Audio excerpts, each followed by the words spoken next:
Então, antes de mais nada, a gente pegou o fator PIB por ser a fórmula principal, ou a variável principal, dentro da fórmula de arrecadação de capital e inserimento no contexto do Fundo Monetário Internacional, na maioria dos casos.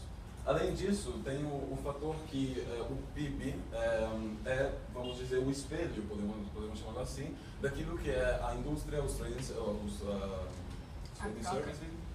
trocas comerciais, desculpem, do país em questão. E mais ainda, podemos ver claros exemplos, como por exemplo a da Alemanha e da Turquia, onde tem também um fator de mão de obra. Todos esses países, além dos três que ponemos aqui como já representados ou com um PIB extremamente elevado comparado aos outros, são mão de obra intensivos, ou seja, tem uma presença de mão de obra bem maior respeito aos outros. A Alemanha e a Turquia, já desde anos, no contexto das políticas migratórias da União Europeia, compartilham um certo tratado para acrescentar o nível de mão de obra na Alemanha turca. Outros casos que poderiam ser postos é o fator de Singapura com a China, que além de ter um comércio B2B, business to business, desde anos, seja de tecidos como de calçados, prevalentemente de couro, tem também um fator, mais uma vez, de novo, de mão de obra. Por último, para não entediar vocês, tem o fator México-Estados Unidos, que desde praticamente os últimos 6 anos, desde a última crise ou por aí, compartilham e criaram um mercado de peças automobilísticas que, com certeza, fez cair, pelo menos, a quantidade de mercado automobilístico que a Ásia estava ganhando cada ano mais. Pode continuar.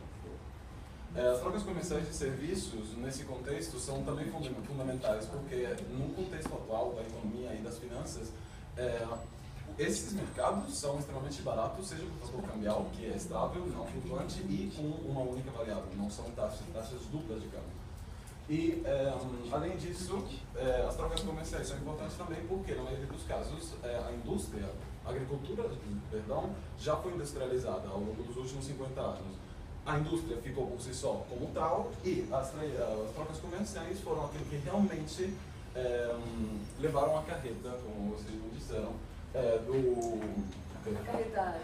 acarretaram, desculpem, aquilo que é o crescimento global da economia no contexto do Fundo Monetário Internacional e da representatividade. Rapidinho, Paulo. Volta só um slide. Só para entender, só esse aqui para entender o seguinte. É o percentual em relação ao quê? Ao PIB. Ao PIB de cada país. De cada símbolo país, não interno do PIB, ou seja, a China tem um PIB total e dentro desse total, 6,2% do PIB da China. Exatamente. Com uma proporção clássica de finanças. Não, só para entender. Eu queria saber se isso daqui era relacionado, digamos, ao mercado global de trocas ou será cada produto interno bruto. Beleza. E no anterior, volta o outro slide, só para entender. Isso daqui você está me mostrando que, por exemplo, a China, o percentual do PIB dela está caindo, é isso? Aquilo que a gente quis focar, porque a gente não chegou até 2008, seria ainda maior a Você está diferença. falando que todos estão caindo e esses estão caindo menos. O ponto é, o cenário mudou. Esse é o ponto. O cenário internacional estava aqui, com um ponto gráfico X, passou um ponto X menos 1, ou menos vários, que levou ao cenário internacional, que por si só levou àquela que seria uma possível mudança dentro do Fundo Monetário Internacional. Tá, entendi. A indústria num valor agregado do PIB, mais uma vez, sempre dentro do contexto doméstico do país, é extremamente importante. Por aquele fator de mão de obra que eu citei um pouco acima, e também pelo fator de serem todos os países grandes consumidores, seja, obviamente, de produtos domésticos, mas também de produtos importados, como podemos ver nitidamente aqui no Brasil ou também em Singapura, onde tem inteiros mercados somente para produtos importados. Outro ponto que gostaríamos de levar é que o fator industrial nesses países na maioria dos casos, extremamente avançado e não é governamental, mas é privado. Isso, no cenário do Fundo Monetário Internacional, tem uma certa relevância por ser um diferencial respeito à maioria dos demais países já avançados que, com políticas de subsídios, barreiras tarifárias, fitossanitárias, tentam mudar as trocas comerciais também no fator industrial respeito aos países do sul do mundo. Então, para encerrarmos, o Marcos, o meu quase xará, vai satisfazer a curiosidade de vocês com um ponto a mais, mas já encerramos o nosso ponto tá bom? Por favor, Marcos.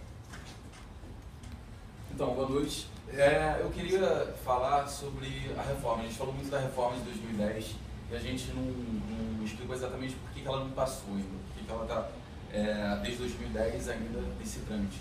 O primeiro fato, como vocês já devem saber, é que 85%, a reforma precisa de pelo menos 85% para passar.